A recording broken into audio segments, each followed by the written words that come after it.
Shri Gurubhyo Namaha Hari Om Om Akhandananda Sandoha Vandanat Yasya Jayate Govindam Tamaham Vande Chidananda Tanum Gurum Nanam Sambodha. So we were seeing Vairagya. Vairagya is over. The subject matter of Vairagya is over. So before continuing with the next topic, we have to understand an important thing in Vairagya. See, with reference to Vairagya, we saw there are, when we discussed in Vairagya, we saw this 3 gates for samsara. 3 gates. What are the 3 gates? Kamini, Kanchana, Jihva. Woman, wealth, and tongue. Okay. Now, with reference to the Moksha Lakshmi,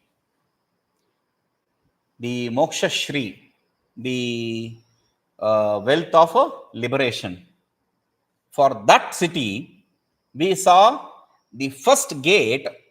The first gate has 2 doors and 1 latch.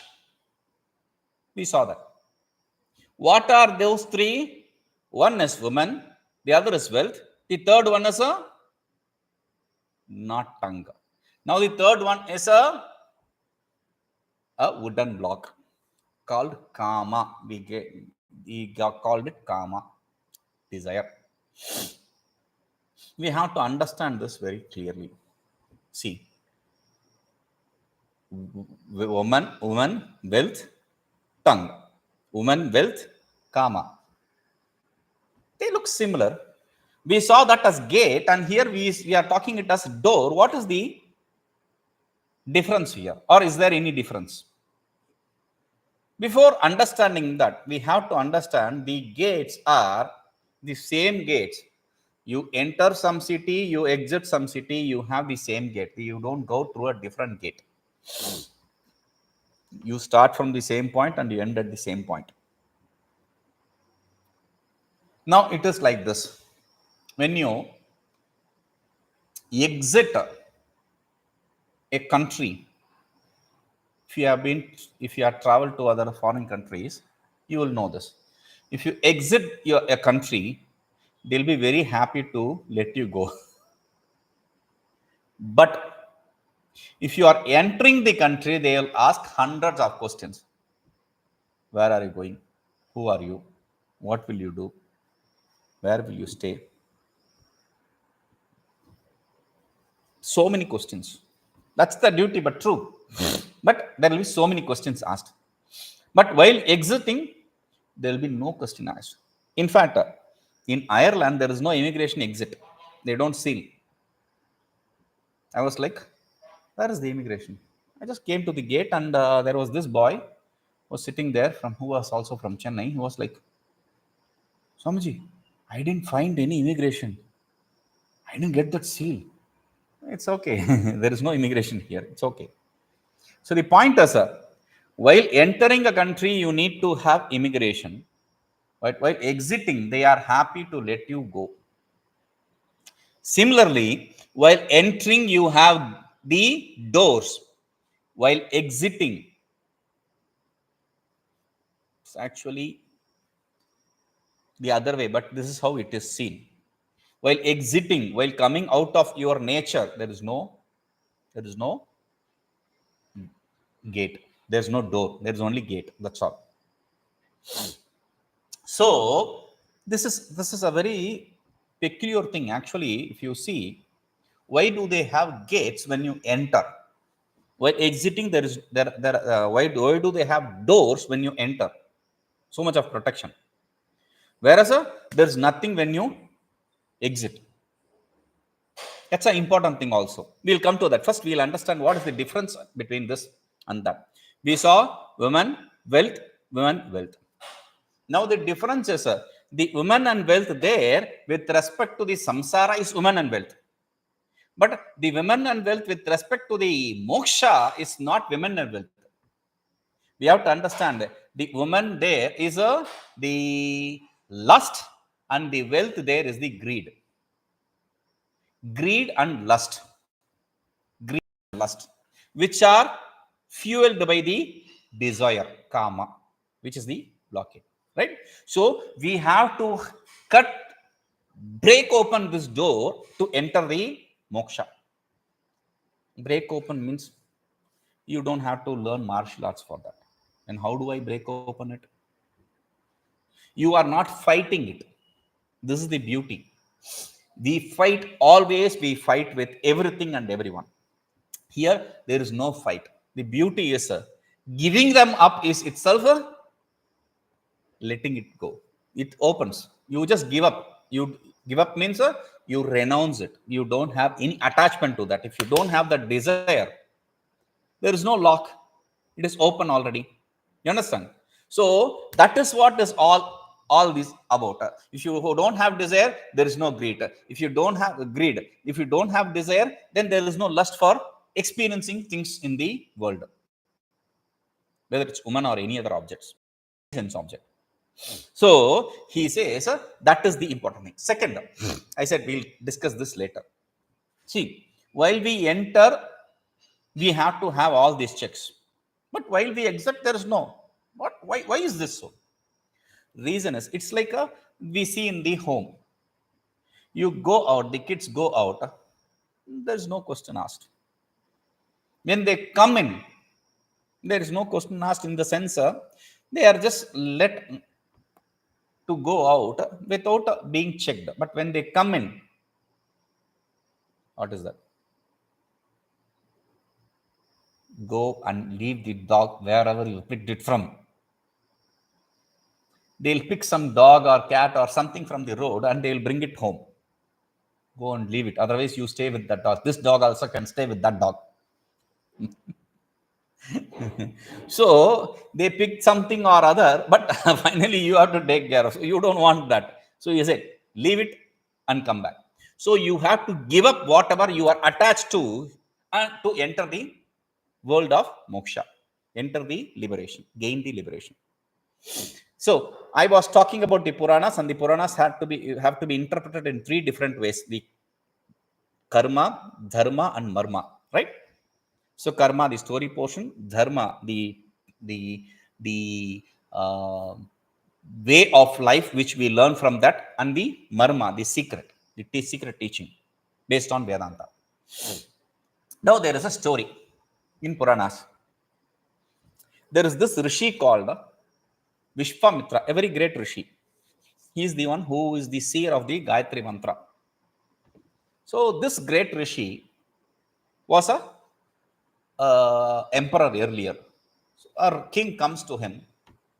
His name is Trishanku. He says, I want to go to heaven. Okay, I'll make arrangements. No, listen, sir. I want to go to heaven with this very body. Vishwamitra, being an egotistical, because he is a Kshatriya, so this pattern, that precondition that comes in is okay, I will do it. So he sends him with that very body to heaven with his tapas, the power of penance. When he goes to the gates of heaven, okay, when he goes to the gates of heaven, he is thrown away. That king is thrown away. Trishanku is thrown away by the gatekeepers of heaven. You can't enter the heaven with this body. Get out. They kick him away. And he falls from the heaven. While falling, he calls, Gurudeva, please help me. So Vishwamitra sees, how come they do this? Stop. Okay. He stops there. He stays there. And Vishwamitra creates a heaven for him called Trishanku Swarga. Trishanku Swarga, a heaven called Trishanku. It's your heaven. You are taking there. Now we have to understand this. If we gain vairagya, we will be able to break open the doors of the moksha and enter the moksha, gain the liberation. If we don't have the vairagya, we will be suffering here. But if we start and on the way we lose the vairagya, we fall back in the not Trishanku Swarga, Trishanku Swarga is there is a proverb in Hindi. We call Dobi ka kutta na ghar ka na ghat ka. Meaning the Dobi is a washerman. So the washerman's dog neither belongs to the house nor belongs to the washing place ghat. It just roams from here to there and there to here. You can call it a house dog because it doesn't stay in house. You can call it ghat dog because it doesn't stay in ghat. So we'll neither be here nor be there. So and that is not how we'll be like. I wanted to say that. So if we don't enter that, if we fail, we have to start from the scratch. Do we want that? That is the question. So he says, you have to break open. Breaking open is renouncing the attachment to the desirelessness, basically. The desirelessness is the key to break open the doors of liberation and enter the liberation. Okay. Now, coming to this next shloka, he is in enumerating the 6 different samadhi shakta sampatti, the 6-fold accomplishments. What are they? Shamo damastitikṣoparatiḥ śraddhā tataḥ param samādhānamiti proktaṃ ṣaḍevaite śamādayaḥ śamaḥ damastitikṣoparatiḥ śraddhā tataḥ param samādhānamiti proktaṃ ṣaḍevaite śamādayaḥ śamaādayaḥ śama etc. ṣaḍevaite are only 6. Śraddhā only 6. Not 5, not 7, only 6. Okay. Now, iti proktaṃ, this is what is said by people who know. We'll talk about that later. So, what are they? Those 6, only 6 you said. The first one is śama, second one is dama, third one is titikṣa, fourth one is uparati, fifth one is śraddhā, and sixth one is samādhāna. Titikṣa we saw, the forbearance. Forbearance is the armor. We saw that. Okay. Śamaḥ, damaḥ, uparati, titikṣa, śraddhā, samādhāna. Okay. Now, this is just the names. What are they? To understand that, each one of them are going to be handled in detail. So, we'll see each one of them as it is explained. Okay. So, I'm not going to give explanation for what is śama and what is dama, etc. now. We have the names śama, dama, etc. Okay. ekavṛttyaiva manasaḥ svalakṣye niyatasthitiḥ śama ityucyate sadbhiḥ śamalakṣaṇavedibhiḥ. Beautiful. ekavṛttyaiva manasaḥ svalakṣye niyatasthitiḥ śama iti ucyate sadbhiḥ śamalakṣaṇavedibhiḥ. ekavṛttyaiva manasaḥ svalakṣye niyatasthitiḥ śama iti ucyate. What is śama? Śama iti ucyate is what is called as śama. What is that? In the Tattvabodha and other texts, we understand śama means antakarana nigraha, the control of mind. That is what is said in those texts. What does control of mind means? How do we do that? We are not taught any of that. So, because what do we have? Well, mind is an atom-sized thing. So how do we control it? Where do we find to control it? What is that we need to control? Without understanding that, we cannot control the mind, right? So he says, ekavṛttyaiva manasaḥ.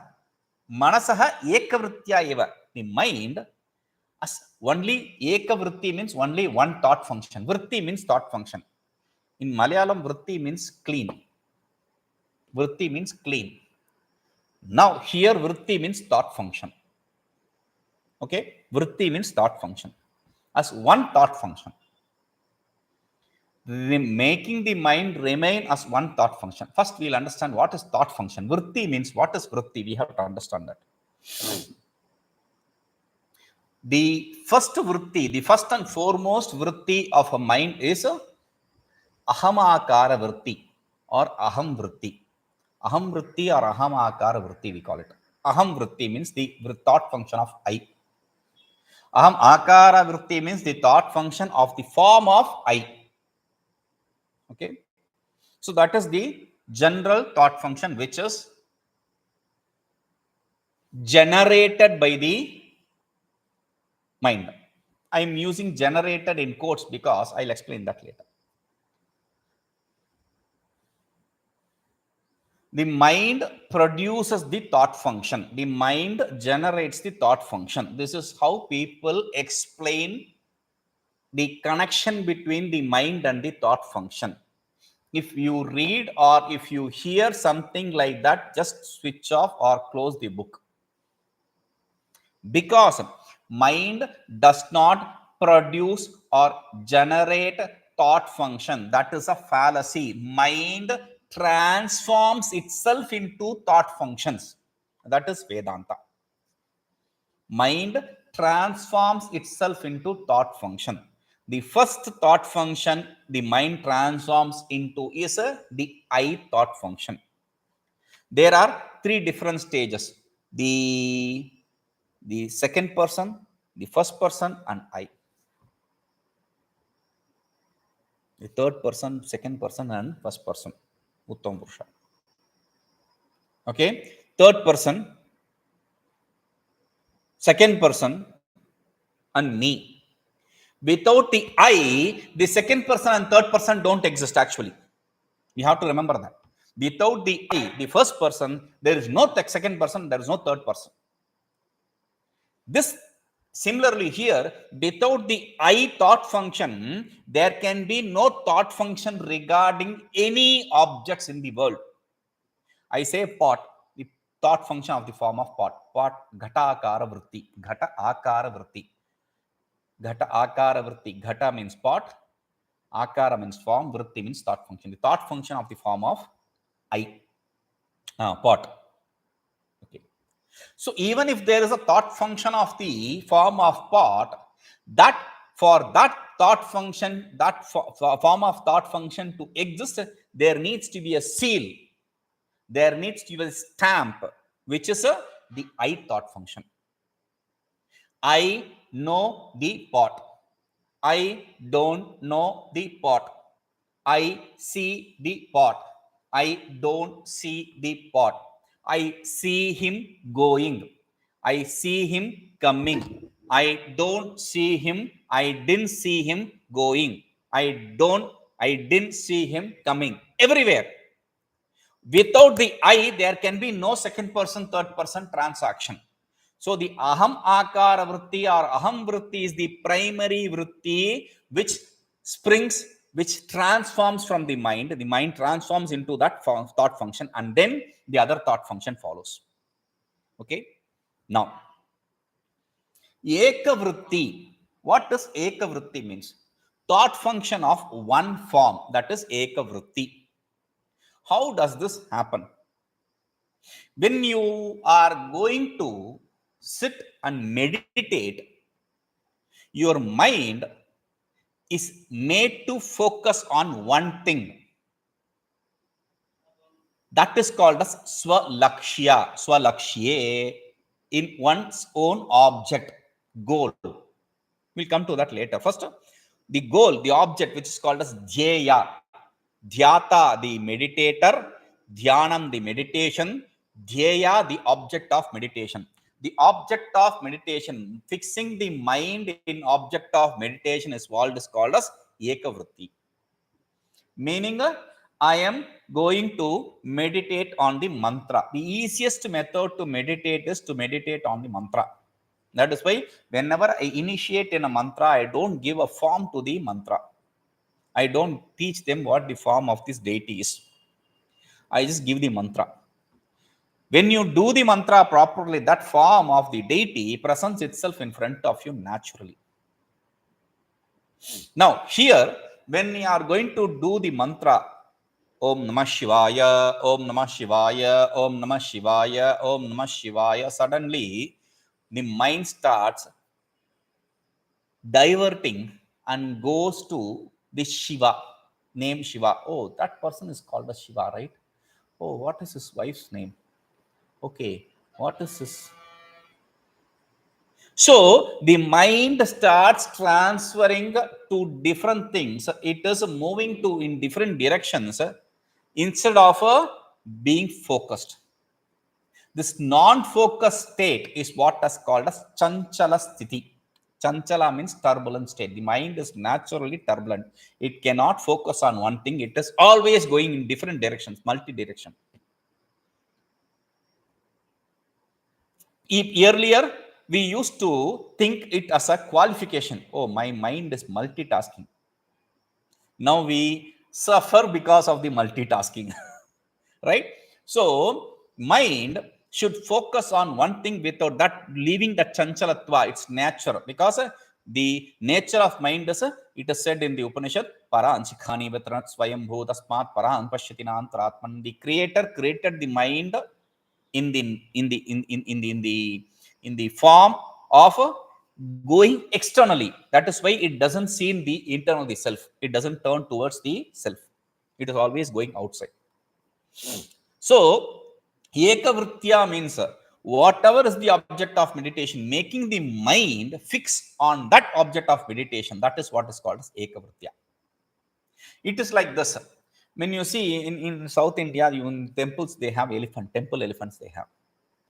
It will be tied to, its leg will be tied to a strong chain. That chain need not be tied to a pillar or anything.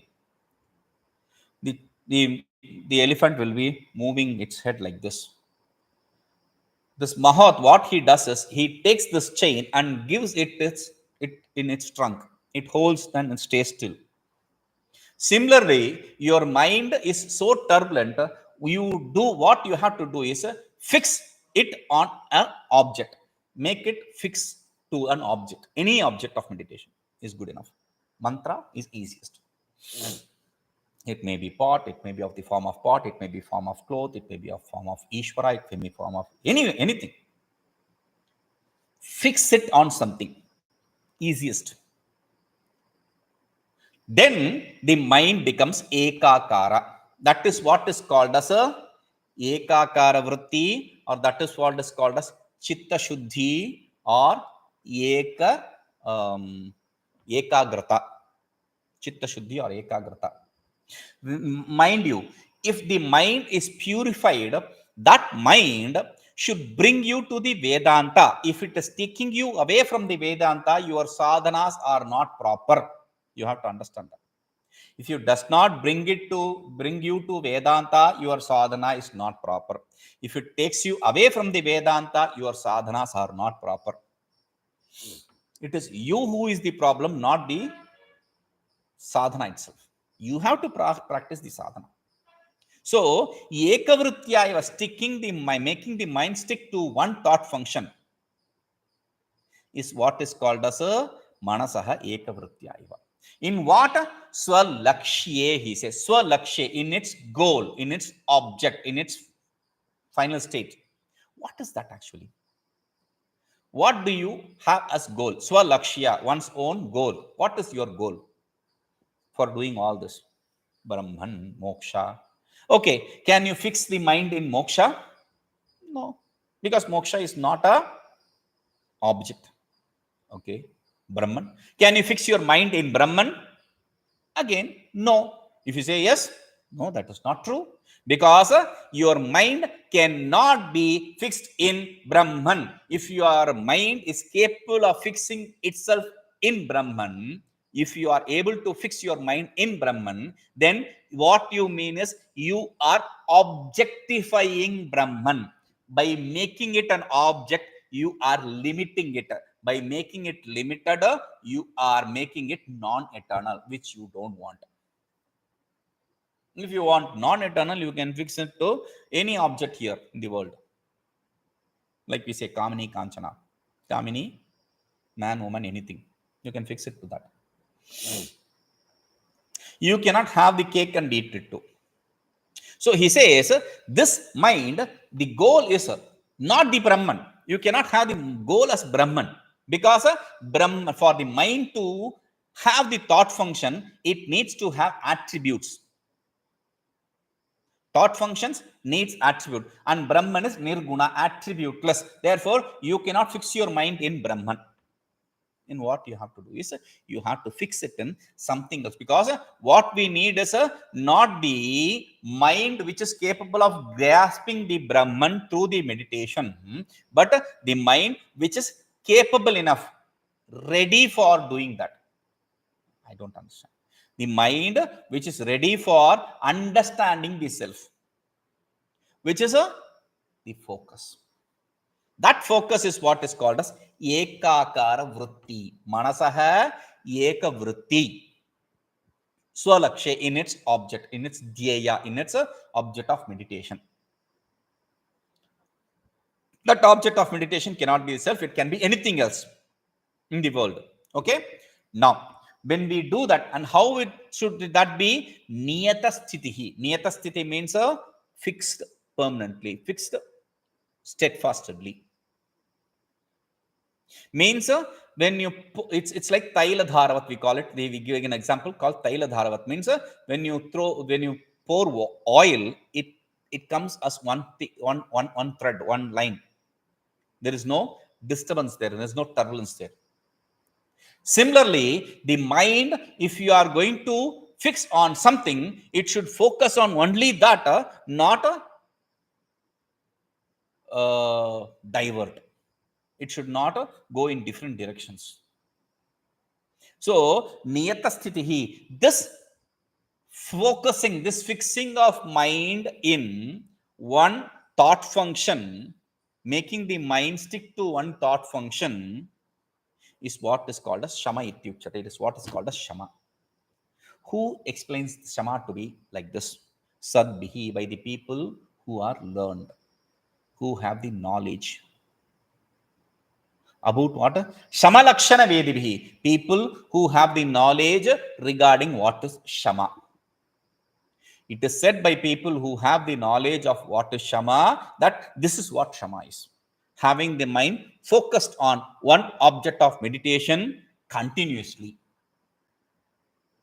That is what is called as śama. And this śama is of different categories, different styles. So those things are going to be explained in the later stages. We'll understand that when we see that. Now, what we have to remember is the mind transforms itself into a thought function, and that thought function to be of one same nature, which is the object of meditation, nothing else. That is what is called a śama. Okay, we'll see.